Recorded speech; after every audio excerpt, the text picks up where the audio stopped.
ابراهیم تاج صاحب تخواست کومه چې راشي شي موږ سره خپل خوندور شعر وشي. ابراهیم تاج صاحب هیڅ نشي بیخي اړو سم کلک د کار وځي سړی ګوره پوښتنه په ټوپک د کار وځي. ریباره یار پرېږده خو ورشه مور ته مې پټ وایه واده ورله زر وکړه دا هلک د کار وځي. واده هلک ته چې د چا د واده په خوشحالۍ کې دغه غونډه را جوړه شوې ده نو هغه ته د واده ډېر ډېر مبارکي وایم او حسرت صاحب ته د کامیاب پروګرام د ښکلي پروګرام دومره درنې غونډې او هغې ته د رابللو مننه کوم او مبارکي ورله ورکوم. څو شعرونه درته وایم چې خاپېرو یې جنازه په ولو یوړه خاپېرو یې جنازه په ولو یوړه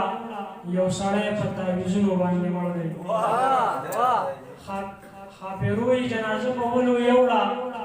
یو سړی په تعویذونو باندې مړ دی. زه د یو ماښامي رزق ته لیوال یم زما قام په تقریرونو باندې مړ دی. زه د یو ماښامي رزق ته لیوال یم زما قام په تقریرونو باندې مړ دی.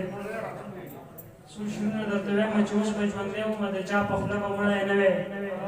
اوس به ژوندی ومه د چا په خوله به مړی نه وی که د وختونو سیلاب ستا د خوا نه وړی نه وی. رقیب غمازو په ټپه کې راته نه وهله خو زما مرۍ ته که د چا د واقع پړی نه وی. رقیب غمازو په ټپه کې راته نه وهل خو زما مرۍ ته که د چا د واقع پړی نه وی. اول خوشحال وم خو دوکه شوم او تېر وتمه اول خوشحال وم خو دوکه شوم او تېر وتمه اوس پې خفه یم چې د دې معاشرې غړی نه وی. بې وفا یاره که په یو ورځ دې پوه شوی هم وی بې وفا یاره که په یو ورځ دې پوه شوی هم وی سړی به نه وم که مې زړه درله درکړی نه وی. بې وفا یاره که په یو ورځ دې پوه شوی هم وی سړی به نه وم که مې زړه درله درکړی نه وی. په تندر لوغړن شه ستا جمال او شنه بنګړي په تندر لوغړن شه ستا جمال او شنه بنګړي دا څه وینم ستاسو په دیوال او شنه بنګړي. د یو بل که راځي راځي اکثر یې هلته شپه وي د یو بل که راځي راځي اکثر یې هلته شپه وي. خپلوان دي په خپل منځ کې زما خیال او شنه بنګړي. یو وخت به وي چې تېر به شي او مات به شي مغرورې یو وخت به وي چې تېر به شي او مات به شي مغرورې نن خیر دی که شړنګېږي ستا جمال او شنه بنګړي. اواز او شړنګ یو دی د ایمانه سړی خلاص کړي اواز او شړنګ یو دی د ایمانه سړی خلاص کړي. عذاب دی چې سلمه راشي دجال او شنه بنګړي. که دا ځلې د کلي خان دیاړي راکړه بچیا راوړم به درله خامخا سور شال او شنه بنګړي. که دا ځلې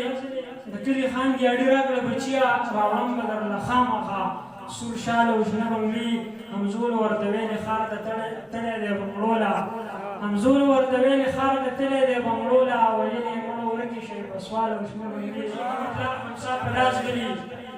چې مور یې وزېږوي پلار همسا په لاس غلي او د ملا د کور په ور باندې ډزار جوړ کړي چې ملا صاحب راشي زوی مې شوی زر راپاسه په غوږ کې اذان ورته په خوږ اواز کې هم ووایه یوه ښایسته نامه کتاب کې راله هم وګوره. دغه ماشوم مې چې رالوی شي نو شاعر جوړ شي بیا چې قلم په لاس کې ونیسي شعرونه لیکي نو د ملا په سپکاوي پسې به سوړې ګوري نقطه نقطه غلطي به ګوري او ملا به یادوي چې زما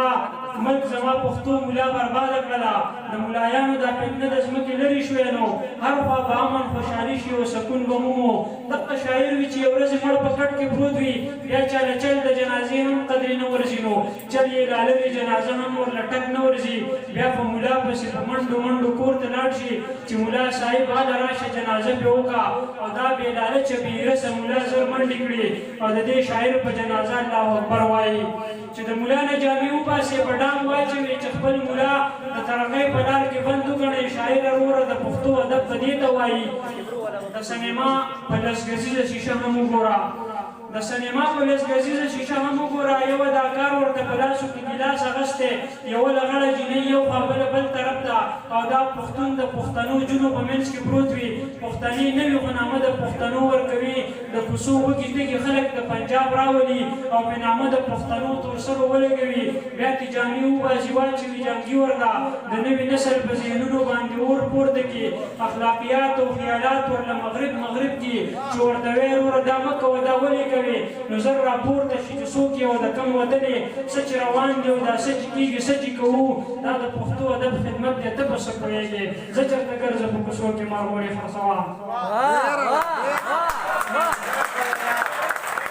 ټول د بدي غاړه کې واچوي په کلو ګرځي کله یوه کوڅه کې کښېني کله بله کوڅه دوبړی راواخلي یو څو ډنګه ورله هم ورکړي لږ شل ساعت له د مخلوق په خوشحالۍ باندې خالق خفه کړي د رسول فرمان په شا ووهي چې ورته وایي وروره دا مه کوه دا ولې کوې نو زر راپورته شي چې څوک یې و د کوم وطن یې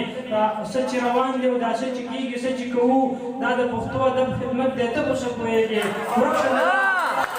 دا د پښتو ادب خدمت دی ته په څه پوهېږې ورک شه ملا تنګ نظري را باندې مه اچوه زه چېرته لاړ شو په جومات کې په منبر کښېنم د شاعرانو تفکر ته هم سلام کومه چې قلم ونیسي تصویر د پښتنو جوړوي د شعر په شنګ او بنګ به هم چېرته ورغلی نه وي چې شعر لیکي نو د سرخۍ نه بغیر هېڅ نه لیکي د ماجبینې او سپوږمۍ نه بغیر هېڅ نه لیکي چېرته په عمر کې یې خوب په بالغ نه وي کړی او دروغ وایي د جانان د سنګر ذکر کوي چې پسته غېږه کې د ښکلي جانان خوب کومه د ده اکثره شاعري به نړۍ تاو راتاو شي او د جانان نه ګیر چاپېره توافونه کوي او انقلاب چې پکې ستایي داسې هم شته دی لکه توراب چې د غلیب په سر د تیغ ګزار وي خو زه د نورو شاعرانو نه تپوس کومه چې آیا نوی کل زموږ دا شاعري وګوري نو څه اثر به ستا د شین جبین او خاله واخلي شونډې د سرې لکه انار جانانه ستا ننګینې د کابل په منځ کې کښه د ماکۍ جینۍ آیا ته دې ته د پښتو ادب نامه ورکوې آیا ته څه وایې په دې به پرمختګ ومومو نظم داسې دی چې په تور نقاب کې یوه پېغله د بازار د سر نه په تور نقاب کې یو پېغله د بازار د سر نه تر اخري حده چکرې وهي ښه وګرځي زه د مارکېټ په سر ولاړ یم څارنه کوم چې دغه پېغله د دوکان په ور کې غلي شانتې لاسونه وباسي اواز کوي بېوسه یمه د خدای په نوم باندې د خدای په نوم را سره څه ناڅه امداد که وکړې ماښام به کور ته د خوراک سامان په بیه یوسم سترګې یې نم وي دوکاندار ورته مخ وګرځوي د هوس تنده یې په سر کې چورلکونه وهي جینۍ ته ګوري د دوکان په ګله لاس اچوي سترګې یې برېښي او څه نورې تقاضې تې وځي جینۍ حیا کوي د سترګو نه یې شرم ساسي بره کتل غواړي خو ویره یې له حده وځي د دوکاندار هوس نظر ورته څه داسې وایي چې په پیسو به دې مړه کړم مزې به وکړې ډکې منګولې به دې کور ته ماښام ولېږمه خو که زما د ضرورت مطابق کار وکړې زما هوس زما هیرس زما په سر کې ګرځي دغه نشه راله سړکه نو بیا ګوره مزې له دې نه پورته چې څه کېږي د لیکلو نه دي خو دغه پېغله د یو داسې کور ساتنه کوي چې چېرته اوس هم د عمر د واقعې مطابق میندې بچو له په کټوۍ کې د انګولي په ځای کاڼي ور واچوي سمسۍ پکې وهي لګیا وي چې ماشومان وده شي هله یې مور ور مړ کړي دا دوکاندار د چا احساس مجبوري څه پېژني دا د ښاریي شهوت پرسته کوڅو داسې کړی چې د غریبو د عزت په سودا لاس اچوي پېغله اوتره شو په بېرته یې د لاس راښکل چې په کاواکو خپو واپس وته دوکان یې پرېښو نو دوکاندار یې په پړونې باندې خپه کېښوده پېغله سرتوره شوه د ټول بازار یې سترګې کړلې تک سپین بشر په تندي خال د ښایست حد یې نه و لکه چې هوره د جنت د منارو نه راشي سپین مړوندونو یې د سپینو وریځو عکس پېښ کوو مړوندونو یې د سپینو وریځو عکس پېښ کوو د اخبارونو رپورټرو هم کیمرې نیغې کړې خلکو هم خپل ټلیفونونه ویډیوګانې کولې دا نظاره باقي زما د کتو پاتې نه وه په یو وخت په زر زر راکوز شوم او راغلم ورته ما ویل چې دا عزت اخبار او نټ ته ونه رسي خلک به خپل اخبار او پیج له وده ورکړي په دې خو خلک چېرته دي احساس په چا کې پاتې نه دی چې د دې پېغلې په عکسونو باندې رحم وکړي او د یوې شپې د غرض په ځای کور ته بوځي او د دغه تس نس ګلاب قدر وکړي خیال یې وکړي مالو پټو ورله په سر باندې ورسمه کړله د شفقت لاس مې ورله کېښو په سر ومې ویل